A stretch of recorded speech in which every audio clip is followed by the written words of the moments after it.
साथियों नमस्कार, मैं हरिश्चंद्र बंडवाल इस वीडियो में आप सभी का स्वागत करता हूं। दोस्तों, डोनाल्ड ट्रंप अमेरिका के राष्ट्रपति, दुनिया के सबसे ताकतवर देश के राष्ट्रपति डोनाल्ड ट्रंप की हेकड़ी रूस के राष्ट्रपति पुतिन ने निकाल दी है। वो गए थे फिर से, जैसे भारत पाकिस्तान में लगातार कुछ ना कुछ कुरेद रहे ना, वही कुरेदने गए थे। रूस के राष्ट्रपति को फोन लगाया, मैं ट्रंप बोल रहा हूं। पुतिन ने कहा, होगा तू अपने घर में ट्रंप। और 1.25 घंटे के बातचीत में जो कुछ निकला दोस्तों, वो बड़ा महत्वपूर्ण है। लेकिन उससे भी बड़ा सवाल, क्या इस समय पूरी दुनिया परमाणु बम के युद्ध के मुहाने बैठी है? इसे हल्के में ले नहीं सकते दोस्तों, क्योंकि यूक्रेन ने रूस के साथ जो कुछ किया, वो पर्ल हार्बर में जो जापान ने अमेरिका के साथ किया था उसकी याद दिलाता है। और अमेरिका ने उसका बदला कैसे लिया था जानते हैं ना? हिरोशिमा और नागासाकी में परमाणु बम गिराकर बदला लिया था। रूस उसी दिशा में आगे बढ़ रहा है और ये मैं आपको दिखाऊंगा। ये जो सन्नाटा दिख रहा है ना दोस्तों, छोटी मोटी कार्रवाई पर मत जाइए। ये जो रूस का सन्नाटा दिख रहा है, वो एक बहुत बड़ी कार्रवाई की उसका संकेत दे रहा है। आज के वीडियो में मैं दिखाऊंगा दोस्तों। मैं निवेदन करता हूं कि कमेंट के साथ जुड़िएगा। आज एक बड़ी दिलचस्प कहानी आपको सुनाता हूं। ये जानते हैं कहानी किस चीज की है दोस्तों? ये कहानी है यूनान और ट्रोजन युद्ध की। लेकिन मैं एक आग्रह आपसे करता हूं कि आप कमेंट भी कीजिएगा। और हाँ, देखिए, मैंने HB मेलोडी पर राष्ट्रीय स्वयंसेवक संघ को लेकर दोस्तों एक गीत अपलोड किया है, उसे ज़रूर देखकर अपना प्रेम दीजिएगा। मैं खुद उसे गाया है दोस्तों, लिखा है, बताइएगा कैसा लगा। आइए शुरुआत एक कहानी से करते हैं दोस्तों। ये कहानी है यूनान और ट्रोजन युद्ध से जुड़ी हुई। एक यूनानी महाकवि रहे हैं दोस्तों, उनका नाम है होमर। उन्होंने 2 महाकाव्य लिखा, इलियड और ओडिसी। और ये जो लिखा गया है ना, वो 700 से 750 BC यानी 3200 साल पुरानी कहानी है। और इसी में ट्रोजन हॉर्स युद्ध की कहानी बताई गई है दोस्तों। ये कहानी 2 राज्यों के युद्ध की है और उन 2 राज्यों का नाम है ट्रॉय और स्पार्टा। मैं मैप में भी आपको दिखा रहा हूं। ट्रॉय मतलब आज तुर्की का एक हिस्सा, और स्पार्टा यानी आज यूनान या ग्रीस का एक हिस्सा। कहानी यह होती है दोस्तों कि ट्रॉय का जो राजकुमार रहता है पेरिस, वो स्पार्टा यानी यूनान की रानी हेलेन को अपने साथ भगा कर ले जाता है, उसको अगवा कर लेता है। अब जो हेलेन है यूनान की, वो पहले से विवाहिता रहती है। उसका पति राजा मेनेलाउस, उसको बहुत गुस्सा आता है। बल्कि सच कहिए तो पूरे यूनान में एक प्रकार से वहां के राजाओं में गुस्सा फैल जाता है कि अरे, हमारी रानी को उठा करके ट्रॉय का राजकुमार ले गया। तो यूनान में कई सारे राज्य होते हैं, उन राज्यों के राजा आपस में मिलते हैं, फिर वो तय करते हैं कि वो ट्रॉय पर हमला करेंगे। लेकिन ट्रॉय तो एक मजबूत किला था।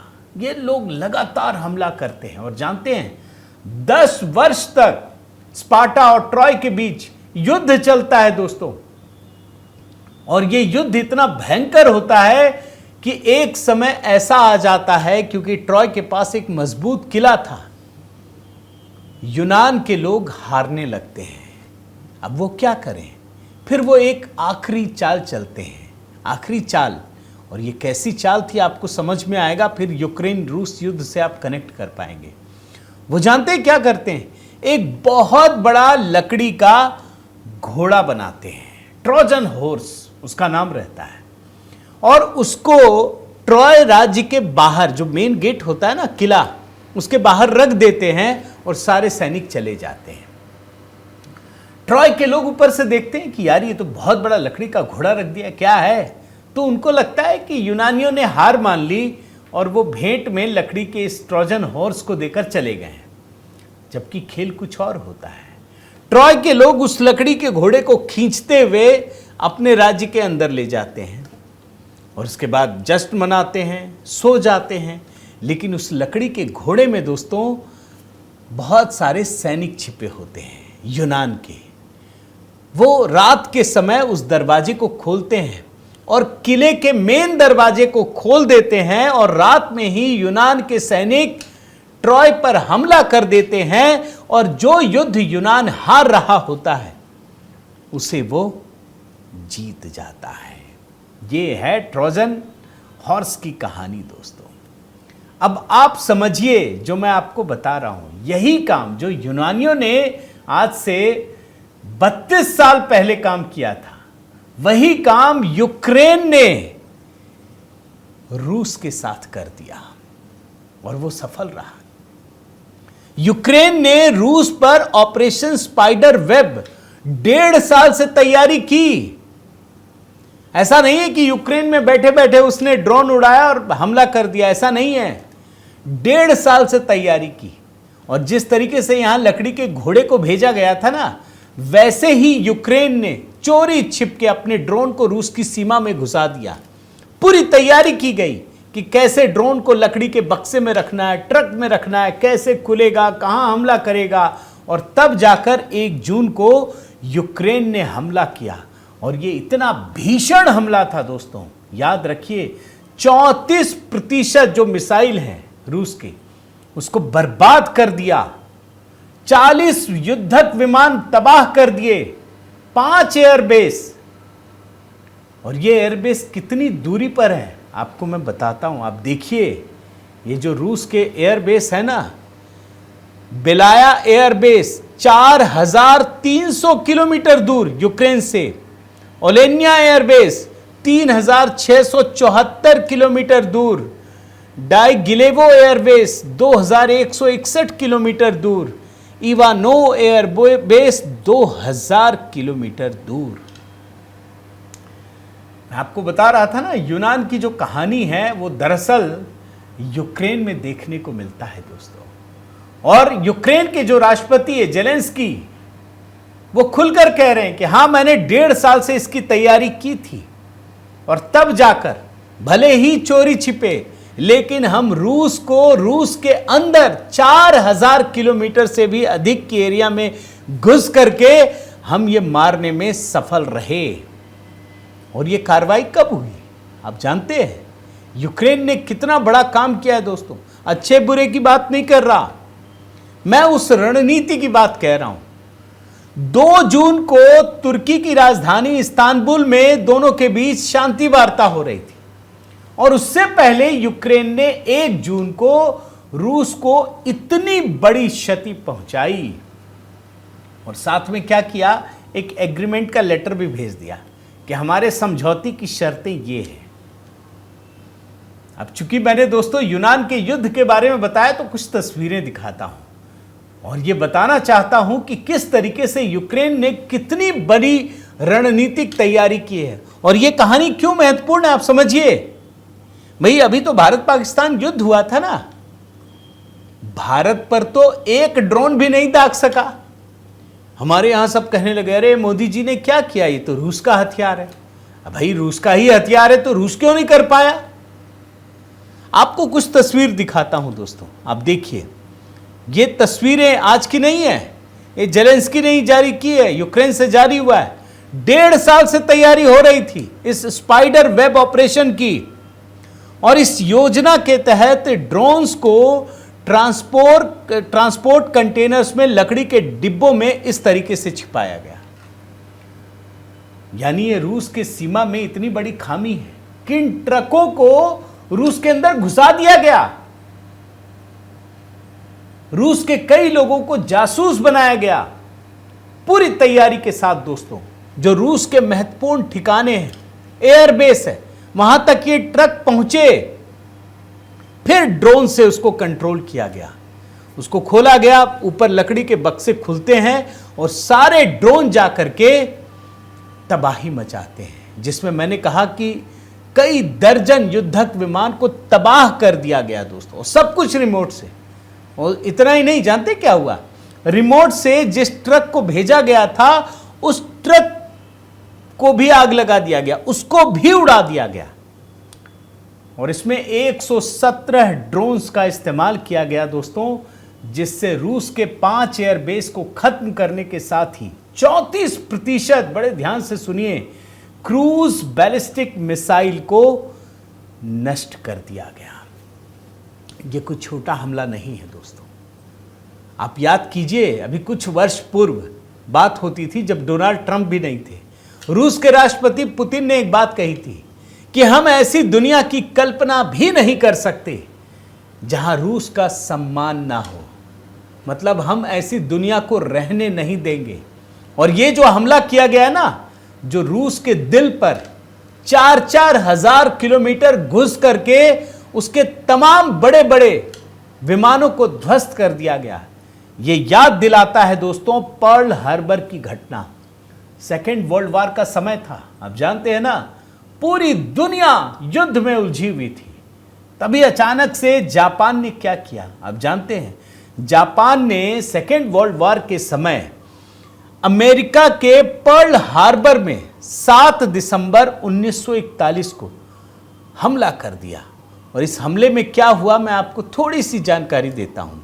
इस हमले में दोस्तों अमेरिका के 2400 सैनिक मारे गए, 328 विमान नष्ट कर दिए गए। अमेरिका के पास 8 युद्धपोत थे, उसमें 4 डूब गए, कई अन्य क्षतिग्रस्त हो गए। अमेरिका दहल गया। जिस तरीके से जापान ने हमला किया था अमेरिका पर पर्ल हार्बर में, अमेरिका दहल गया। अमेरिका ने तय कर लिया कि अब जापान को हमेशा के लिए मिटा देना है। और तब जाकर के दोस्तों अमेरिका ने परमाणु हमले की योजना बनाई। और आप जानते हैं कि 7 अगस्त को हिरोशिमा पर, 9 अगस्त हिरोशिमा और नागासाकी पर एटम बम गिराए गए, जिसकी दहशत आज भी महसूस की जा सकती है। रूस उसी दर्द को झेल रहा है दोस्तों, ये बात याद रखिए। और इसीलिए मैं कह रहा हूं, रूस ने हमले तो शुरू कर दिए। जैसे मैं आपको एक दिखाता हूं, ये देखिए, इस्कंदर मिसाइल का उपयोग करके यूक्रेन में जो एक महत्वपूर्ण लॉन्च साइट है, जहां ड्रोन से हमले होते हैं, कंट्रोल होता है, उसको पूरी तरह से बर्बाद कर दिया रूस ने। लेकिन इससे रूस को ठंडक नहीं मिली दोस्तों, ये बात याद रखिए। अभी रूस में एक सन्नाटा है, लोग समझ रहे हैं, ये अमेरिका के राष्ट्रपति भी समझ रहे हैं। और मैं आपको बताऊं अमेरिका के राष्ट्रपति ने पुतिन को क्यों फोन किया और क्या हुआ, उससे पहले ये समझिए पिछले कुछ दिनों के आप घटनाक्रम को देखिए। अभी अमेरिका के राष्ट्रपति डोनाल्ड ट्रंप ने क्या कहा दोस्तों, कि पुतिन पागल है, पुतिन को समझ में नहीं आ रहा है क्या कर रहा है, वो ठीक नहीं कर रहा, वो जल जाएगा। और उसका जवाब देते हुए रूस के पूर्व राष्ट्रपति मेदवेदेव, जो बड़े पावरफुल पोजीशन पर हैं, उन्होंने साफ कहा, उन्होंने डोनाल्ड ट्रंप को धमकी देते हुए कहा कि सिर्फ एक ही चीज बची है, वर्ल्ड वॉर 3। और डोनाल्ड ट्रंप, इसे आप समझ जाइए, आप समझ गए होंगे, एक तरीके से खुली चेतावनी। अब आप सोचिए, अगर यूक्रेन ने रूस के भीतर घुसकर इतनी बड़ी तबाही मचाई है, तो क्या रूस छोड़ देगा? यह बात तो अमेरिका के राष्ट्रपति डोनाल्ड ट्रंप भी समझ गए दोस्तों। और इसीलिए उन्होंने फोन किया तुरंत पुतिन को, क्या चल रहा है। अब जानते हैं, 1.25 घंटे बातचीत हुई है दोनों के बीच में। डोनाल्ड ट्रंप को लग रहा हो कि बस खत्म करा देंगे। उसके बाद उन्होंने ट्वीट किया, बताया कि जैसा लग रहा है ऐसा होगा नहीं, ये शांति की राह में अभी बहुत देर है।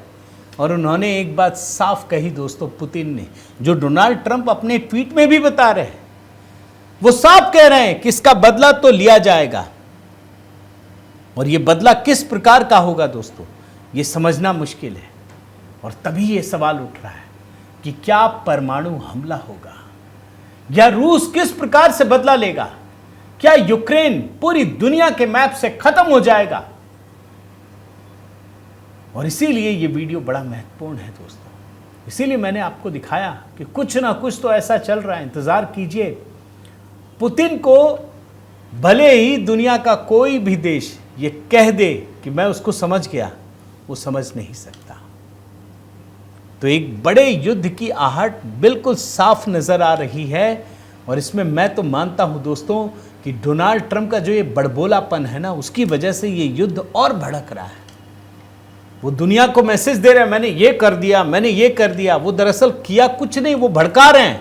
वो जिस तरीके से भारत के ऊपर मोदी जी के नाम पर ये कह रहे हैं कि मैंने दोनों को धमकी दी, वो दरअसल शांत नहीं कर रहे हैं, वो भड़का रहे हैं। और मैं बार बार आपको कहता हूं दोस्तों, मैंने पिछले 2-3 साल में कई वीडियो बनाए जिसमें मैंने ये सिद्ध किया कि अमेरिका की कोशिश होती है कि दुनिया के किसी न किसी इलाके में युद्ध चलता रहे। अमेरिका को इससे फायदा होता है।